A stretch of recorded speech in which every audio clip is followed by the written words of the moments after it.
Je vais avoir quelques mesures à prendre pour être certain que ça va être ce cylindre-là qui va être utilisé pour mon projet de CR500. La planéité ici, il faut qu'elle soit parfaite. Donc j'avais 2 millièmes de tolérance comme la dernière fois. Donc dans ma feuille qui est là, je vais pouvoir l'indiquer. La tête, même chose. La planéité, 2 millièmes. Donc les mesures que je les prends sensiblement à tous ces intervalles-là. Puis je vais passer mon filler gauge en dessous pour être certain qu'il passe pas en fait. Donc 2 millièmes.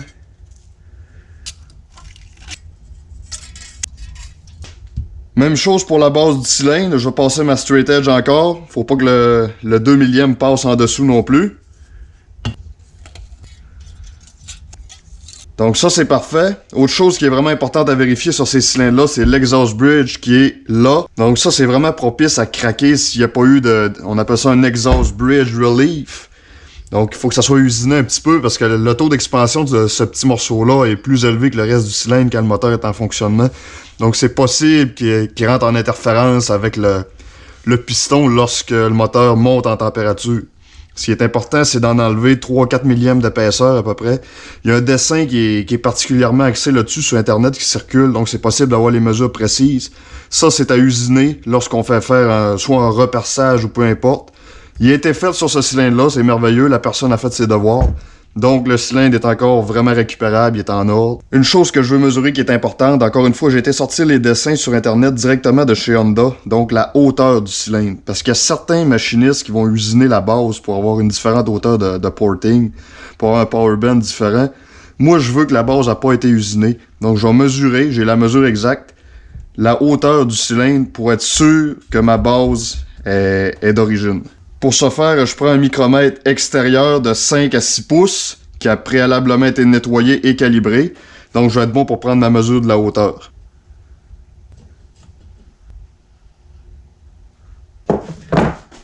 Bonne nouvelle, la hauteur de mon cylindre respecte les spécifications d'origine, donc la base n'a pas été usinée, c'est ce que je voulais d'ailleurs.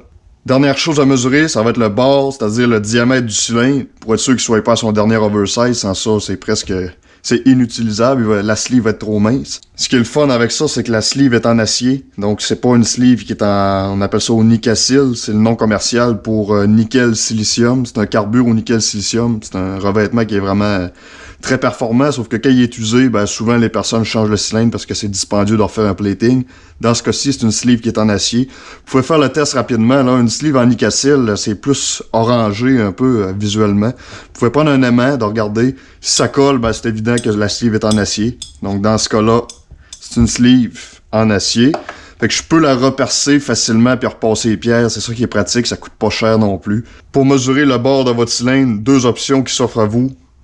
Un dial bore gauge comme ça, ou de prendre les télescopiques bore gauge comme j'ai utilisé dans le dernier épisode. Puis de se rapporter un micromètre extérieur, les deux méthodes, ça fait très bien. Donc j'ai mesuré le bord de mon cylindre et ça a confirmé qu'il est à sa première oversize, donc moi je vais le rendre à sa deuxième, c'est des oversize de 20 millièmes. Pour cette application-là, j'ai commandé un piston Wiseco, donc à 40 millièmes d'oversize par rapport à l'origine. Je vais vous en parler plus tard pourquoi j'ai pris un piston forgé. Ça me confirme que suite à cet oversize-là, il va m'en rester 3 par après, donc le cylindre est vraiment encore utilisable, ça va être parfait pour ça. Pour faire les travaux de perçage, pour faire les travaux de porting, je vais envoyer mon cylindre aux États-Unis chez Eric Gall Racing. Donc, c'est une compagnie qui est reconnue depuis longtemps dans ce domaine-là. Il en a fait plusieurs. J'ai lu sur Internet qu'il y a de très bons reviews. Donc, je vais préparer, emballer mon cylindre pour l'envoyer aux États-Unis. Donc, il va sûrement avoir un certain délai de quelques semaines, mais ça va valoir la peine. J'ai également mesuré la planéité de ma tête, puis tout rentre dans les spécifications. Donc, c'est cette tête-là que je veux utiliser aussi pour faire mon projet. J'ai été sur le site de Eric Gall Racing pour sortir sa feuille pour faire un billet de service pour mon cylindre. Donc, qu'est-ce que je demande dans la feuille, grosso modo? J'ai demandé un Deluxe Cylinder Bar Own Chamfer Exhaust Bridge Relief. Donc, qu'est-ce que je vous ai parlé tantôt, le Exhaust Bridge, je veux le refaire faire, c'est vraiment essentiel. Donc, je le spécifie dans ma feuille. J'ai également spécifié à Eric que je veux faire percer mon cylindre à 90 mm de bord. Mais j'ai spécifié que pour cette application-là, étant donné que je vais utiliser un piston forgé, je veux 4.5 millièmes de clairance entre mon piston puis ma sleeve. Donc, je l'ai spécifié là-dedans aussi. Puis, j'ai spécifié, dernière chose, que j'ai utilisé un piston Wiseco de 90 mm et j'ai également mis le numéro de série du piston dans ma feuille pour pas que ça porte à confusion quand Eric va faire les travaux. Dernièrement, j'ai demandé de me faire un porting un more mid to top end. Donc lui, il y a 3 choix de porting quand tu vas sur son site. J'ai choisi celui-là pour avoir plus de middle puis plus de top. Donc dans les documents, il spécifie qu'il veut le cylindre. J'ai mis 7 studs flambant neuf. Il veut également la tête pour prendre des mesures quand il va faire la job. Puis il veut le vieux piston avec la bougie pour faire un diagnostic du moteur. Donc je vais tout y envoyer ça. Je vais bolter ça ensemble. J'ai mis les 7 studs flambant neuf, les notes qui sont ici, puis je vais y envoyer le piston. Je vais avaler ça bien comme faut. Puis j'envoie ça à Fond du Lac, au Wisconsin, aux États-Unis.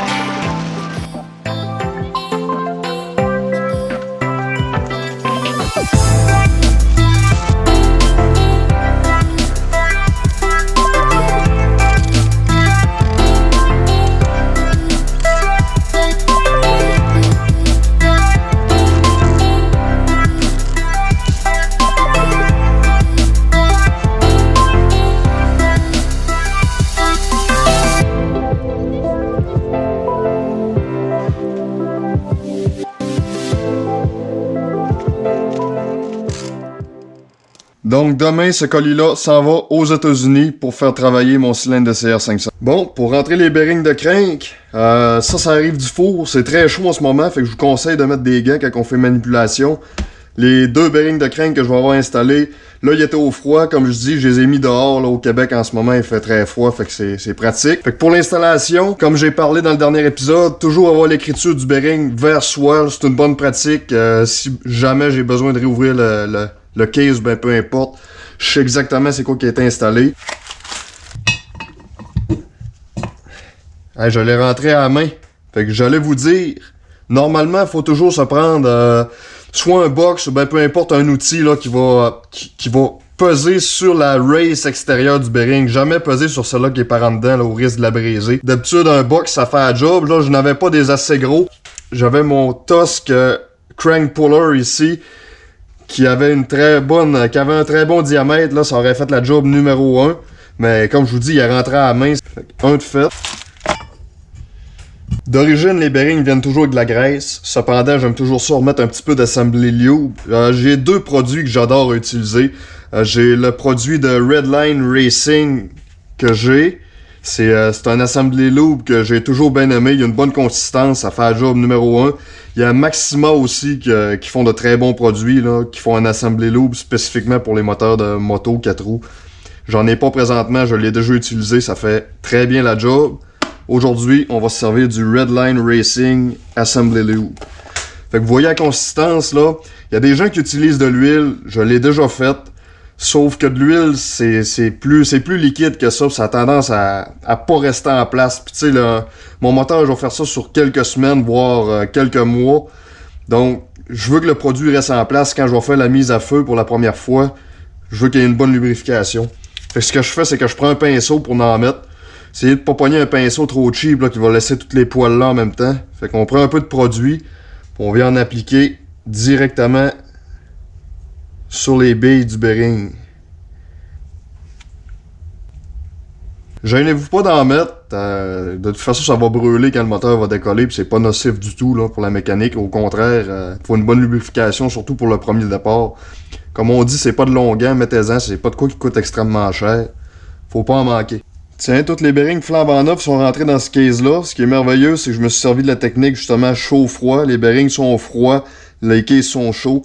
J'ai même pas eu besoin de me servir une fois de la presse, j'ai tout rentré ça à la main. Donc toutes les écritures face mon bord, donc je sais exactement c'est quoi les bearings que j'ai rentré là-dedans. Je vous suggère fortement d'avoir le manual shop en main quand vous installez ça pour être sûr de pas vous tromper, d'installer les bons bearings à la bonne place. Pour le moment, je vais mettre de l'assembly lube comme j'ai fait sur l'autre case, pour être sûr que les bearings soient bien lubrifiés lors du startage initial.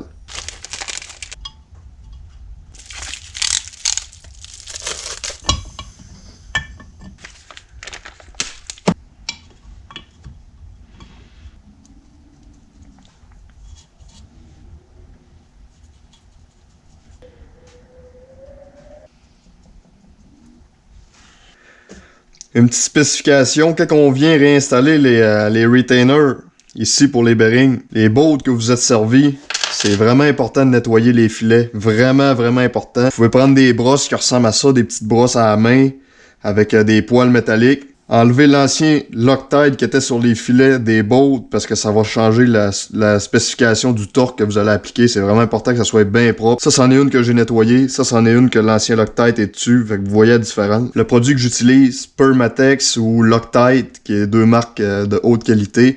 Donc, je prends le bleu, qui est le Medium Strength, qui est pas comme le rouge, qui est pas défaisable, là, sans chauffer. Celui-là, ça tient la botte en place, puis c'est ça qui est recommandé par Honda d'ailleurs. Les retainers ont été serrés avec du Loctite selon les specs de Honda. Donc j'ai torqué ça avec un torque wrench, bien entendu. On ne sert pas aucune botte là-dessus sans se servir d'un torque wrench.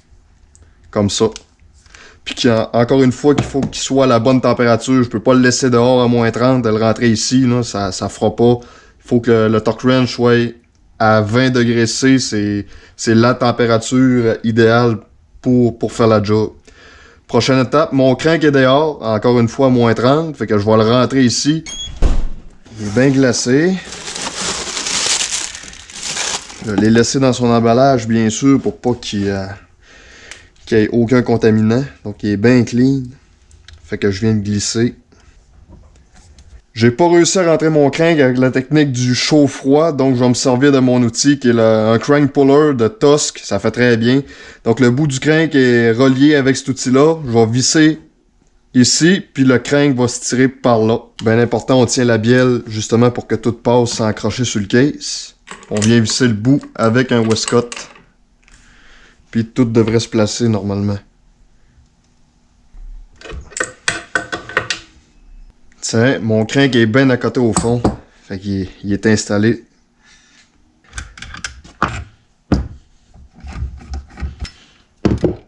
Et voilà, mon crank est pressé à la perfection. Donc, tu sais, quand je vous dis que quand on a les bons outils, c'est facile de faire la job. J'ai pas forcé, je l'ai installé parfaitement, pas de gossage, rien. C'est ça qu'il fallait, point final. Donc, toujours les bons outils pour faire le bon travail. Bon, là, présentement, je suis en train de rentrer toutes les bearings, comme vous avez pu voir tantôt. Donc, je les ai toutes lubrifiées avec de l'Assembly Lube. Puis après ça, ben, je viens tout rentrer les nouveaux seals aussi. Pour rentrer les seals, c'est pas compliqué. Donc, on déballe ça. On vient juste mettre une minime couche d'Assembly Lube pour que ça se glisse bien quand je vais l'insérer. Qu'est-ce qu'on peut faire avec ça? C'est qu'on se pogne un box, sensiblement le diamètre extérieur du seal, ça vient nous aider à le taper. Donc je vais me pogner un box, tiens, un box 18 dans cette application-là, à presque le diamètre extérieur, fait que, tiens, aussi simple que ça. Fait que même procédure pour toutes les bearings, toutes les seals, donc on part vraiment en neuf. Fait que pour ce qui est du réassemblage de l'interne, avant de reformer les deux cases ensemble, c'est carrément la même procédure, sauf à l'inverse que quand je l'ai démonté. Fait que ce qui est vraiment pratique d'avoir en main quand je fais ça, c'est mon manual shop pour avoir toutes les spécifications de torque s'il y en a, ou les façons spéciales d'insérer les morceaux. Donc prenez votre temps quand vous faites ça, c'est vraiment de réinstaller tout ce que j'avais au départ à la même place, puis après ça, ben je vais pouvoir fermer mes cases. Tiens, une fois que le crank a été pressé, comme j'ai fait précédemment, bon, ben c'est le temps d'installer les deux shafts de transmission, puis on peut réinstaller le reste aussi. Comme je vous dis, c'est pas mal les étapes inverses, pour ça que je l'ai comme bypassé un petit peu. Par exemple, j'ai reçu mes gears de chez Honda, donc je les ai changés. J'ai pas pris de change, je l'ai vraiment redéfaite au complet la transmission, là, de A à Z. J'ai tout enlevé les washers, j'ai tout enlevé les snap rings. Je voulais voir le shaft pour être sûr qu'il soit correct. Tout est beau. Tout spin numéro 1, tout est droit, les gears sont belles, les dogs. Fais une belle inspection avant de remonter ça, c'est primordial. Fait que ça, c'est les deux gears que j'ai enlevés à la 4e vitesse pour en mettre des flambants neufs. Fait que ça, je me débarrasse de ça. Il y avait également des mesures à prendre sur la transmission que je vous ai pas montré. Donc, c'est passer un filler gauge entre les engrenages, puis justement que ça rentre d'intolérance. Sauf que ça, c'est fait.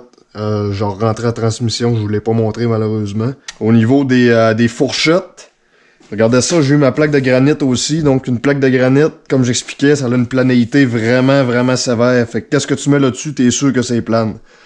Ce qu'on va vérifier, c'est les shafts pour mettre les fourchettes dedans. Fait qu'on peut les faire virer dessus. Puis on regarde s'ils tournent croche ou bien peu importe. Fait que ça va nous donner une bonne idée. Ensuite de ça, il y aura des mesures au niveau du diamètre à prendre. Fait que ça se prend avec un micromètre extérieur que j'ai sorti là.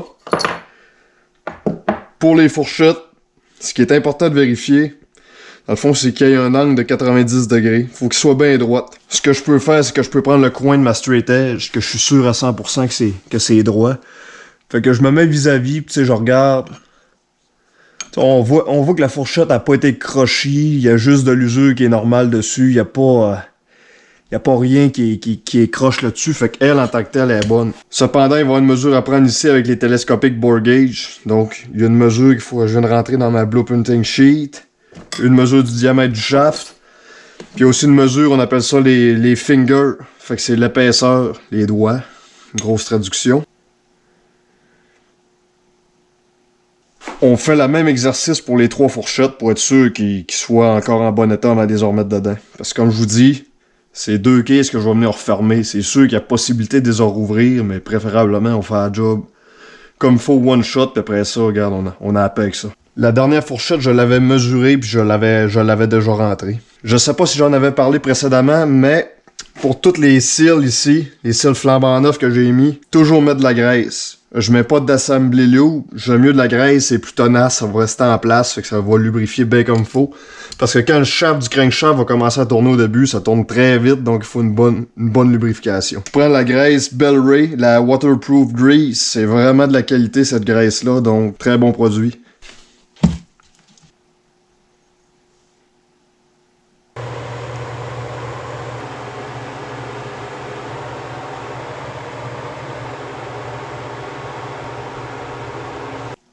Fait que ma feuille de suivi, elle vient me confirmer que j'ai tout mesuré ce que j'avais besoin de mesurer avant de remonter la transmission. Fait que ça me confirme que tout est dans les spécifications avant de refermer ça. Je veux vous dire aussi que c'est important de travailler dans un endroit propre. Là, tu sais, mon comptoir, il a pas une belle apparence visuelle, sauf qu'il a été nettoyé, je mets du brake cleaner dessus pour le mettre bien clean, je passe l'air aussi. Tous les morceaux que je rentre, je passe toujours l'air dessus. Travailler dans un endroit propre pour pas mettre de contaminants dans le moteur avant de le décoller.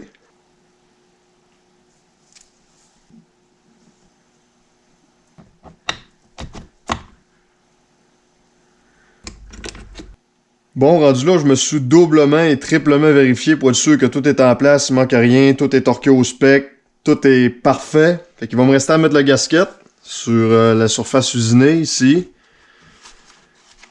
Fait que je vais aller chercher cette gasket-là, je vais la nettoyer bien comme il faut, tout est top clean, comme je vous ai dit tantôt.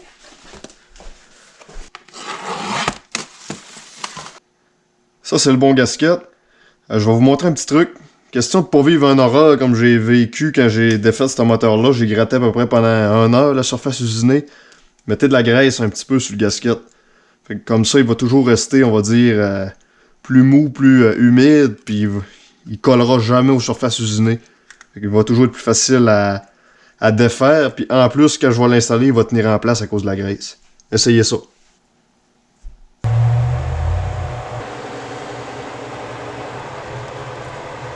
Tiens, fait que là, vous pouvez voir que le gasket est imbibé de graisse, juste bien, pas trop, parce qu'il est devenu un petit peu plus foncé au niveau de la couleur.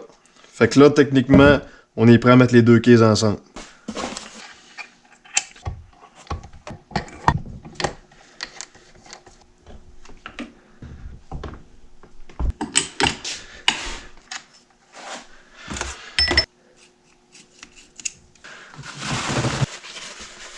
Tiens, et voilà, c'est aussi simple que ça. Fait que dans le prochain épisode, je continue à fermer toute la barre de cette case-là. Fait que je vais installer le basket de cloche, le inner pressure plate, tout ce qui reste attaché de ce bord-là. Fait que je vais être bon pour le refermer. Puis ensuite de ça, ben je vais attendre que mon cylindre revienne de chez Eric Gare, puis je vais être bon pour réinstaller le top end. Gênez-vous pas à partager la vidéo si vous avez aimé ça. Merci beaucoup!